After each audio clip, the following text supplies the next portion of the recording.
자, 오늘 이 시간에는 그 국외음화 현상에 대해서 좀 해볼 건데, 일단 국외음화 현상을 보기에 앞서 국외음화를 좀 넓게 좀 생각해 보면, 국외음화는 모음동화라고 우리가 보통 칭하게 돼. 모음동화. 그러니까 동화 조건이 뭐냐? 모음에 의한 동화가 있다라고 하는 거지. 그럼 앞서 배운 것 중에 우리가 뭐가 있냐면 자음 동화도 있었잖아. 그지? 그러니까 둘 다 동화인데 동화되기 위한 조건의 차이가 난다는 거지. 뭐에 의해서? 모음에 의한 동화냐? 자음에 의한 동화냐라고 보는 거지. 얘는 모음에 의한 동화고 그 다음에 얘는 자음에 의한 동화라고 우리가 이야기하는 거지. 그러니까 두 개의 동화는 맞지만 차이가 나. 즉 결정적 조건이 모음이냐 자음이냐 차이인 거지. 즉 모음이라는 이 네모하고 맞지? 그 다음에 자음이라고 하는 요 세모 요거하고의 보다 결정적 조건상의 차이가 난다라는 거지. 요 조건이 차이가 있다는 거지. 이 조건 때문에 이제 동화가 되는데 이렇다라는 거지. 그럼 먼저 전 시간에 배웠던 대로 보면 자음 동화는 뭐뭐 있어 라고 하면 우리가 배웠지. 뭐뭐 있어? 바로 비음화하고 뭐가 있었냐면 유음화가 있었지.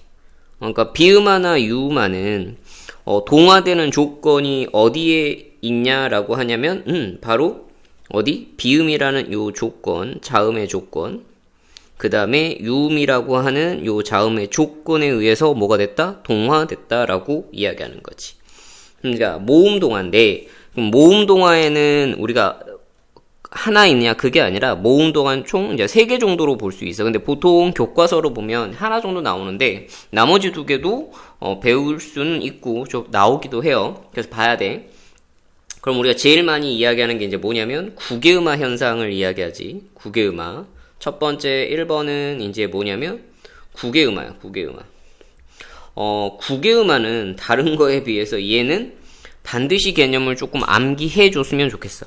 국외음화에는 분명히 조건을 좀 암기해 주는 게 좋아. 가볍게 써보면 끝소리인 디귿과 티귿이야. 디귿과 티귿이 끝소리야. 끝소리인 디귿과 티귿이 그 다음 뭐와 만나서 모음 플러스 그냥 갈게. 모음 이나 혹은 반모음 이 계열에 해당하는 뭐를? 형식 형태소를 만나면 변하거나 혹은 전미사 히를 만나는 경우에 뭐가 일어난다? 국외음화가 일어난다라고 이야기해. 이때 조건 잘 봐야 돼. 보게 되면 디귿과 티귿이라고 하는 끝소리야. 그 다음에 뭐라고 하는 모음 이. 그 다음 반모음 이. 계열의 무슨 형태소? 형식 형태소야. 형식 형태소. 그 다음에 전미사 뭐인 경우? 히인 경우라고 이야기되어 있어. 반드시 이 조건은 머릿속에 암기하고 가야 돼. 그럼 보자. 실제적인 예를 들어서 한번 보면 조금 더 이해가 가. 단어를 먼저 한번 써볼게. 굿이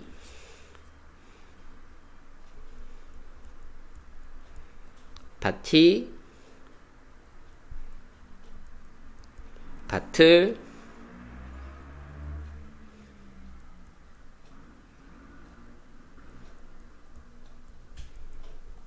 켜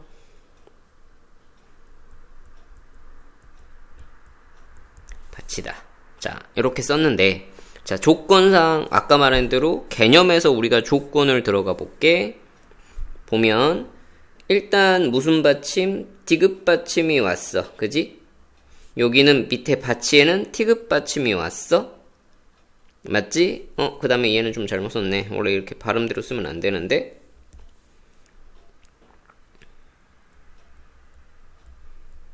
이렇게 쓸게요. 자, 얘도 티귿 받침이 왔어. 얘도 티귿 왔어. 얘는 티귿 왔어. 일단 조건상 얘가 왔고, 그 다음에 뒤에 오는 조건, 뒤에 붙는 모음인 계열이거나 형식의 전미사라고 이야기했잖아. 그럼 가자. 굳이 했을 때는 이라고 하는 전미사 계열 왔고, 밭이 왔어. 근데 밭을은 얘는 조건이 왔어 안 왔어? 안 왔으니까 넘어갈게. 그 다음에 부처는 여라고 하는 이중모음 계열 왔지? 그 다음에 히라고 하는 전미사 왔네. 그러면 이제 일어나지. 뭐가 일어나냐면 1번 같은 경우는 우리가 그대로 보면 구지라고 이야기 되겠지. 구지 라고 하는 게 되겠지. 구, 그 다음에 지 라고 하면서 얘는 일어나고 조건상 일어났지. 그 다음에 얘는 당연히 바, 그 다음에 치라고 하면서 얘도 조건상 일어났고, 얘는 일어난 게 아니지. 흔히 말해서 얘는 뭐가 일어났냐면 연음 현상이 일어났다라고 이야기하는 거지. 그래서 바, 그 다음에 틀 하고 하면서 국외음화가 아니라 연음돼서 나타나지. 이유 중에 하나는 아까 말한 대로 뭐가 아닐까? 이모음 계열이나 반모음 이계열에 해당하지 않아. 그지? 조건상 어디를 만족하지 않았어? 얘 같은 경우는 을이라고 해버리면서 을이라고 해버리면서 어디 계열? 바로 요 위에 있는 요지? 바로 여기, 그지? 모음 이 계열이란 자체를 만족했다 하지 않았다? 하지 않았다는 점이 되지. 얘를 만족하지 않았기 때문에 일어날 수 있다 없다? 없는 조건이 된 거지. 그 다음 부처 같은 경우는 자, 여는 이 이중모음, 반모음 2계열에 해당해요. 여기 반모음 2계열에 해당하는 게 바로 뭐가 있어? 여인 거야, 여. 맞지? 그러니까 얘는 일어나서 뭐가 있냐면 부, 그 다음에 티귿이 왔으니까 뭐야? 국외음이란 지읒, 치읒을 말하는 거야. 바로 치읒이 됐는데, 자, 이때 주의할 게 있어. 표준 발음에서는 여 발음이 아니라 치읒이나 치읒은 여가 아니라 뭐가 된다? 단모음 어로 발음합니다. 부, 처가 됐습니다. 요거는 표준 발음에 들어가요. 자, 그 다음 마지막 요 받치다가 나왔는데, 자, 요 받치다는 조금 주의했으면 좋겠고 조금 알아두고 있어야 돼. 요거는 자, 왜 그러냐면 먼저 첫 번째, 요거는 단계별로 일단 과정이 있어. 얘는 단계별 과정을 조금 살펴봐야 돼. 단계별로 살펴볼 건데, 첫 번째 기억, 첫 번째 단계에서는 뭐 여러 가지인데, 일단 디귿과 히읗이 만나서 나중에 조금 더 배우겠지. 뭐가 일어나? 바로 거센 소리가 되기 일어나요. 그래서 바,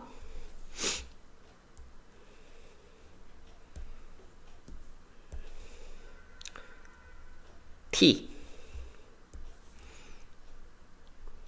다 라고 일단 첫 번째 뭐가 일어나냐면 축약이 일어나요. 축약. 그래서 첫 번째는 뭐가 일어나냐면 축약 단계가 나와요. 그 다음에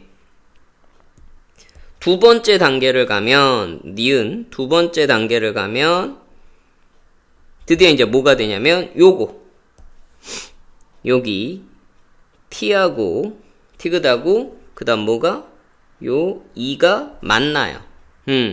원래는 한 음절로 해서는 일어나지 않는데, 원래 얘는 다른 음절에 속해 있다가 줄어든 거여서 얘만 좀 독특해.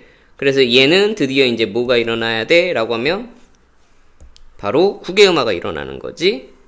바, 치, 다가 일어나는 거야. 그래서 여기에서 이제 뭐가 일어나? 국외음화가 일어난 거지. 국외음화가 일어난 거지.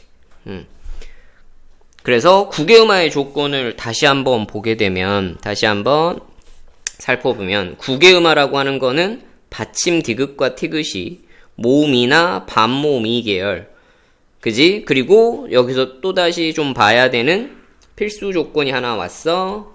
뭐? 바로 형식 형태소라고 하는 거. 형식 형태소라고 하는 거. 형태소를 뒤에 가서 배울 건데, 형식 형태소라고 하는 거는 곧 뭐가 되는 거냐면 조사, 접사, 어미를 우리는 보통 형식 형태소라고 해. 이 형식 형태소가 오는 경우에만 일어난다라는 거야. 실질 형태소가 오면 일어나지 않아요. 그냥 대표적인 거게 형식 형태소 말고 만약에 우리가 예를 들어 볼게. 실질 형태소. 실질 형태소가 오는 경우라고 해볼게. 실질 형태소가 온 경우라고 이야기를 해보면, 요 경우에 해당하는 예를 우리가 살펴보면, 곧이어서 시작하겠습니다. 이런 거 있잖아. 그지? 그래서 곧 하고 이 어가 결합을 하잖아. 그러면 바로 고지어가 아니라 그 다음에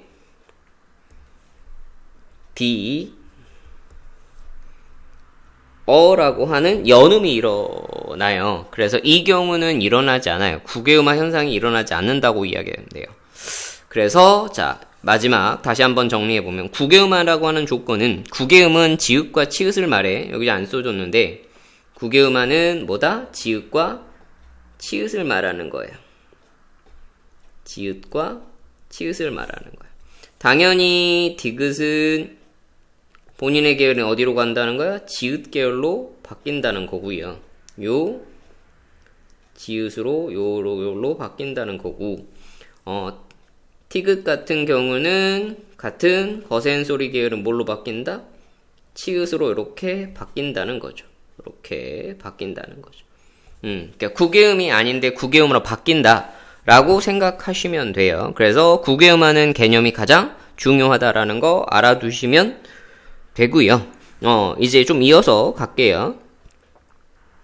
자, 이어서 그러면 이제 모음동화 현상에는 국외음화 했고, 이거는 교과서나 고1 교과서에서 아마 제일 많이들 배웠을 거고, 그 다음에 이제 가는 것 중에 모음동화 현상 중에서는 두 번째 이제 뭐가 있냐면, 두 번째, 자, 이거는 이제 모음조화 현상. 자, 모음조화 현상을 가장 많이 공부하고 학습이 되는 거는 아마 중세국어일 거야. 중세국어에서 좀 제일 많이 할 거야. 모음조화 현상은 되게 단순해요. 양성모음끼리,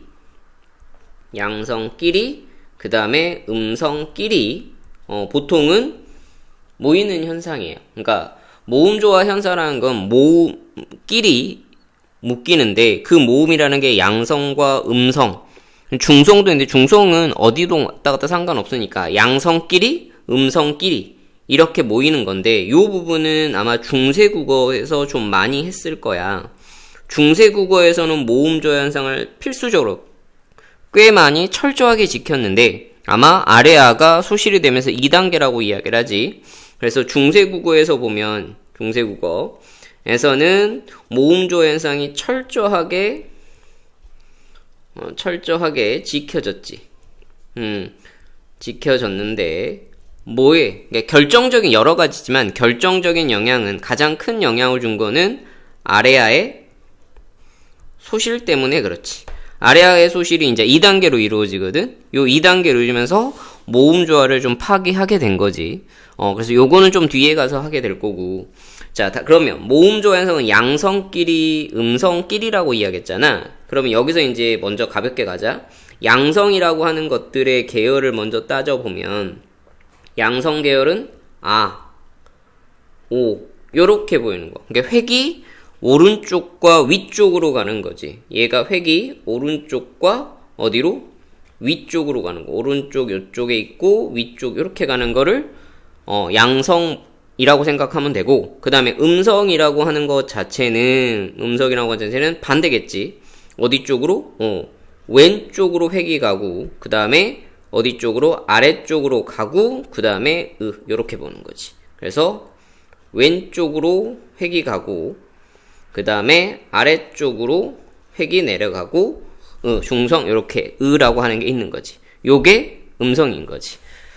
그래서 보통은 이 모음조화 현상 같은 경우는 표준 발음법으로 들어가면 조금 더 많이 이야기를 해. 그래서 표준 발음법의 제 8항에 보면은 얘는 파랑에 보면 잘 나타나 있어. 파랑에 표준발음법 파랑을 보면 표준발음법